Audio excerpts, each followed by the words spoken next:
Hello বন্ধুরা, আরকে কিচেনে সকলকে ওয়েলকাম জানাচ্ছি। আজকে আমি বানিয়ে দেখাচ্ছি আলুর কচুরি। চলুন দেখে নিন আজকের আমার ভিডিও। প্রথমে একটা পাত্রের মধ্যে আমি নিয়েছি চায়ের কাপের 2 কাপ আটা। আপনারা চাইলে ময়দা ব্যবহার করতে পারেন।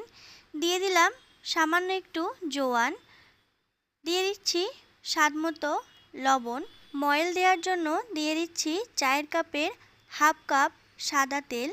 আপনারা চাইলে ঘিও ব্যবহার করতে পারেন। এখন আমি হাত দিয়ে খুব ভালো করে ময়েলটা দিয়ে নিচ্ছি। দেখুন হাতের মধ্যে আটাটা নিলে এরকম একটা মণ্ড তৈরি হয়ে যাচ্ছে।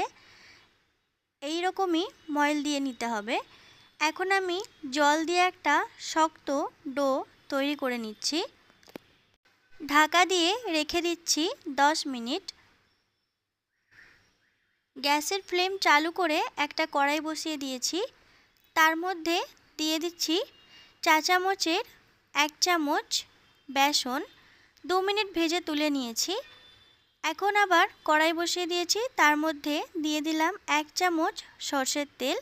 সরষের তেল গরম হয়ে আসলে দিয়ে দিলাম 1 ইঞ্চি থেতো করা আদা। 2 মিনিট ভেজে নেওয়ার পর দিয়ে দিলাম হাফ চামচ হলুদ গুঁড়ো, হাফ চামচ লঙ্কা গুঁড়ো। ঝাল আপনারা কমিয়ে বা বাড়িয়ে নিতে পারেন। দিয়ে দিচ্ছি 4টে মিডিয়াম সাইজের সেদ্ধ করা আলু। এরপর মশলার সঙ্গে আলুটা খুব ভালো করে মিশিয়ে নিচ্ছি।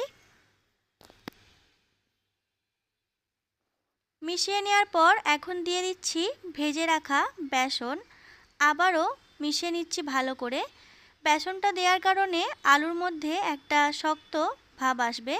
দিয়ে দিলাম হাফ চামচ চাট মশলা, স্বাদ মতো লবণ, হাফ চামচ ভাজা জিরে গুঁড়ো, হাফ চামচ গরম মশলার গুঁড়ো। গ্যাসের ফ্লেম বন্ধ করে আমি মশলাগুলো ব্যবহার করছি। এবার খুব ভালো করে মিশিয়ে নিয়ে একটা পাত্রের মধ্যে ঠান্ডা হওয়ার জন্য রেখে দেব। 10 মিনিট পর আবারও আমি আটা মুথে নেব 2 মিনিট।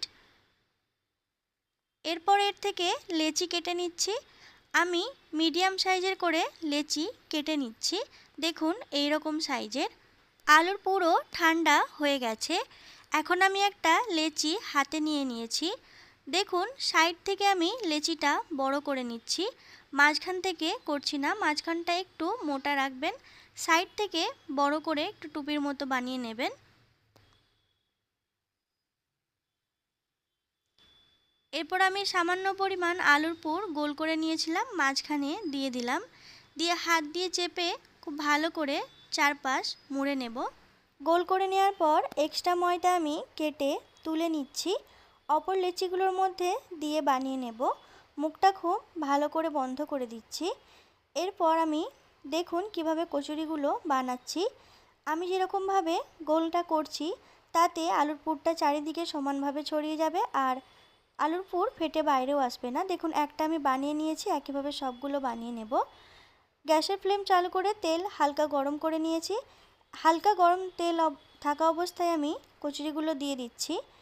এরপর লো ফ্লেমে আমি কচুরিগুলো ভেজে নেব। দেখুন কচুরিগুলো বেশ ফুলে উঠেছে। ভেজে আমি একটা পাত্রের মধ্যে তুলে নিয়েছি। এখন আপনাদের দেখাচ্ছি কচুরিগুলো কত সুন্দরভাবে তৈরি হয়েছে। উপরটা মুচমুচে আর দেখুন ভিতরটাও আমি দেখাচ্ছি। আলুর পুরগুলো সমানভাবে চারিদিকে আছে। আমার আজকের এই কচুরি রেসিপি আপনাদের যদি ভালো লেগে থাকে তাহলে প্লিজ একটি লাইক দেবেন। আমার চ্যানেলটি সাবস্ক্রাইব করবেন, পাশে থাকা বেল আইকনটি প্রেস করে দেবেন। ভিডিওটি শেষ পর্যন্ত দেখার জন্য আপনাদের সকলকে অসংখ্য ধন্যবাদ।